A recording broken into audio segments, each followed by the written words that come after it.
Now, thank you so much for giving us the time. I know it's a very, very busy time here for you in Oran, Algeria, the 151st meeting. Now, looking back on the year as president of OPEC, this has been a very, very busy year for you, probably tough at times, but certainly a very interesting and a busy year. Just give us a quick look back in terms of how it's been.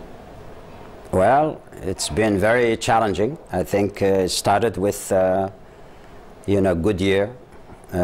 From January to July, we've seen prices, go up to $147 in July, and then we've seen prices go down from $147 to now $47.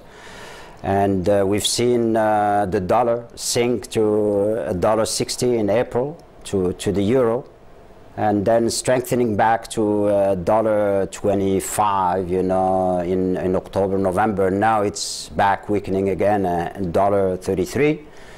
We've seen countries going into recession. United States, confirming that recession actually started in 2007. European Union, basically going into recession.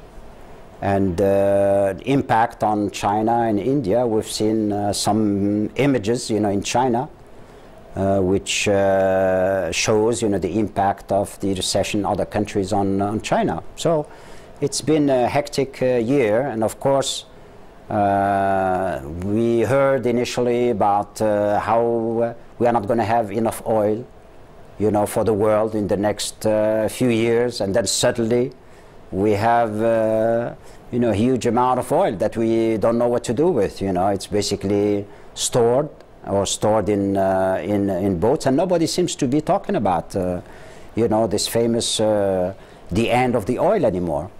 So it's an interesting year. But yes, when you look at that, nobody could possibly have seen this coming, in a way, to see at this point now, at this time, the end of the year, where we actually have too much oil on the market. Yeah, exactly. I mean, remember the Jeddah meeting. Jeddah meeting was basically done, to deal with the huge increase in oil price. And then at that meeting, it was decided that we're going to have a meeting in London to see what we can do about it. And now we are going to London on the 19th, and we're going to be talking about the high oil prices or about very low prices. It's really very funny, I would say, situation, because those who were claiming, we were not producing enough, that we were, creating this huge